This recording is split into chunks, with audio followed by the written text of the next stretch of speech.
167వ కీర్తన అంటున్నాడు, గర్భఫలము ఆయన ఇచ్చే బహుమానం అంట. కుమారులు ఆయన అనుగ్రహించు స్వాస్థ్యము.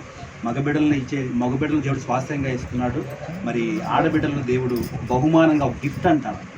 బహుమానాన్ని దేవుడు నిజంగా అనిల్ను అదేవిధంగా పాపను ప్రేమించి ఒక బహుమానాన్ని, ఒక గిఫ్ట్ను దేవుడు ఇచ్చాడు. కాబట్టి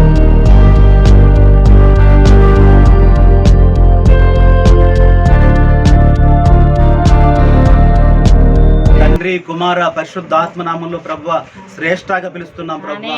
శ్రేష్టమైనటువంటి జీవితాన్ని ప్రభువా, ఆత్మీయతను కలిగిన ఆయన తండ్రి మీకు వందనాలు ప్రభువా. నాయన తండ్రి, నాయన పెద్దల దయ